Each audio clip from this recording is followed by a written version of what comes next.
CPIM സംസ്ഥാന സമിതിയിൽ 20ഓളം പുതുമുഖങ്ങൾ എന്ന സൂചന. മന്ത്രി വീണ ജോർജ്, വി വസീഫ്, VK സനോജ്, ജെയ്സി തോമസ് തുടങ്ങിയവർ പരിഗണനയിൽ.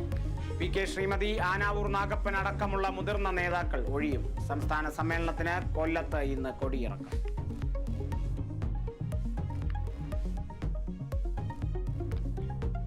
മലപ്പുറത്ത് മമ്പാട് ബൈക്ക് യാത്രക്കാരന് നേരെ പുലിയുടെ ആക്രമണം. പുളിക്കൽ സ്വദേശി പൂക്കോടൻ മുഹമ്മദ് അലിക്ക് പുലിയുടെ നഖം കൊണ്ട് പരിക്ക്.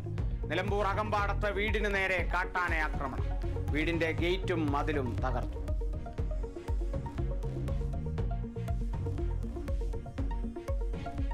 കോഴിക്കോട് MDMA പാക്കറ്റ് വിഴുങ്ങിയതിനെ തുടർന്ന് മരിച്ച ഷാനിദിന്റെ പോസ്റ്റ്മോർട്ടം ഇന്ന്. പോസ്റ്റ്മോർട്ടം കോഴിക്കോട് മെഡിക്കൽ കോളേജിൽ.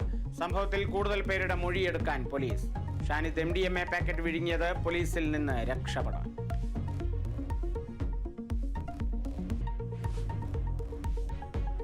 വെഞ്ഞാറമൂട് കൂട്ടക്കൊലക്കേസിൽ പ്രതി അഫാനെ വീണ്ടും കസ്റ്റഡിയിൽ വാങ്ങാൻ പോലീസ്. നാളെ കസ്റ്റഡി ആവശ്യപ്പെടും.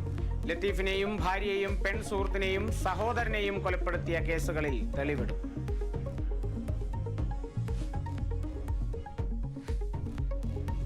മലപ്പുറം താനൂരിൽ നിന്ന് വീട് വിട്ടുപോയ പെൺകുട്ടികളെ രക്ഷിതാക്കൾക്കൊപ്പം വിടുന്നതിൽ തീരുമാനം പിന്നീട്. കുട്ടികൾക്ക് കൗൺസിലിംഗ് നൽകിയ ശേഷം തീരുമാനം.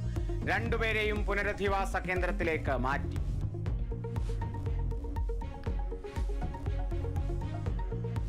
കർണാടകയിലെ ഹംപിയിലെ കൂട്ടബലാത്സംഗ കേസിൽ 3ാം പ്രതിക്കായി അന്വേഷണം ഊർജിതം. കണ്ടെത്താനുള്ളത് ഗംഗാവലി സ്വദേശിയായ പ്രതിയെ. കുറ്റം സമ്മതിച്ച് പിടിയിലായ പ്രതികൾ.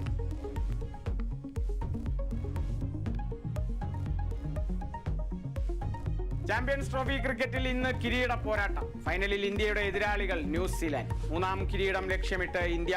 മത്സരം ഉച്ചയ്ക്ക് 2:30 ദുബായിൽ.